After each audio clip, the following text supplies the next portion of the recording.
Eu sou a Mara Lopes e vou explicar para vocês qual foi o objetivo desse estudo.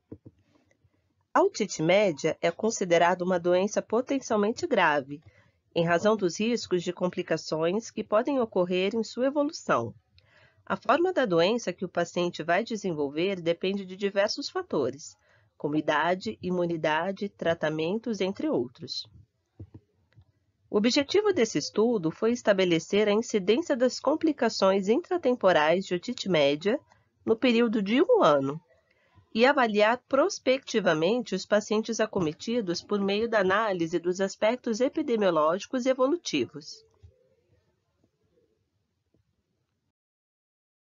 O método utilizado pelos autores foi o seguinte: durante o período de 1 ano, foram avaliados os dados de pacientes admitidos em um hospital universitário, com diagnóstico de complicação intratemporal de otite média, considerando os seguintes fatores: idade, gênero, tipo de complicação intratemporal, tratamento empregado, achados de exames de imagem, grau da paralisia facial periférica, tipo e grau da perda auditiva antes e após o tratamento e desfecho clínico.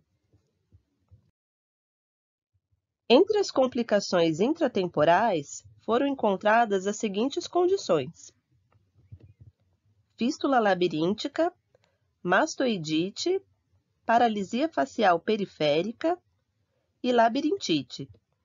Agora, a colega Dayana vai explicar um pouquinho para a gente sobre o que é a fístula labiríntica. Gente, boa noite, meu nome é Dayana e vou falar com vocês sobre fístula labiríntica.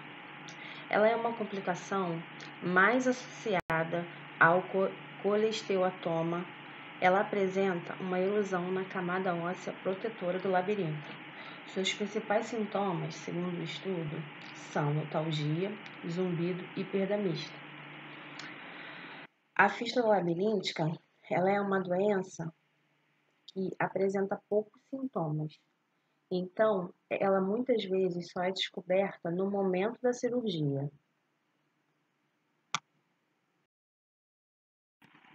No artigo estudado, a fístula labiríntica ela é a complicação mais frequente, representando 37% dos pacientes que apresentam otite média crônica colesteatomatosa.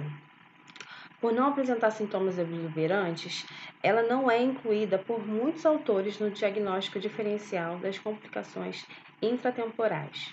Mas os autores deste artigo julgam muito importante a inclusão desse diagnóstico, pois trata-se de uma condição em que o labirinto está exposto pela doença e, consequentemente, a função vestibular e principalmente a audição estão vulneráveis. O tratamento para fístula labiríntica é a mastoidectomia, que ela pode ser aberta ou ela pode ser fechada.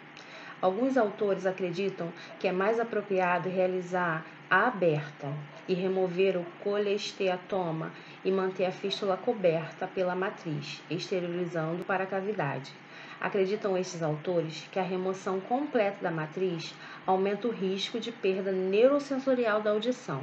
Já outros autores que optam pela técnica fechada advogam que ao fazê-la diminuiria o risco potencial de progressão da erosão óssea e das complicações infecciosas como a labirintite.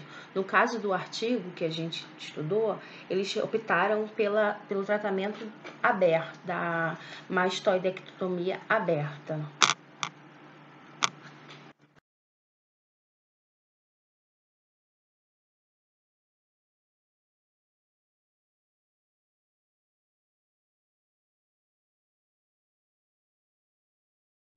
A labirintite é uma doença do ouvido que afeta o labirinto e as estruturas responsáveis pela audição e pelo equilíbrio.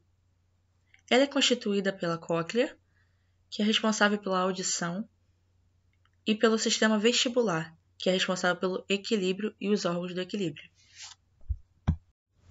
Dentro dos canais semicirculares existe um líquido chamado endolinfa, que se move com base nos movimentos da cabeça. A orelha interna está conectada ao cérebro através do nervo vestibular. Esses nervos detectam o movimento do fluido e transmitem essa informação ao cérebro. Quando as informações provenientes do labirinto dos olhos não correspondem, o cérebro tem dificuldade em interpretar o movimento do corpo, causando assim uma labirintite. As causas da labirintite são a gripe, alergia, pressão alta, problemas no cérebro, alguns medicamentos, bebida e cigarro.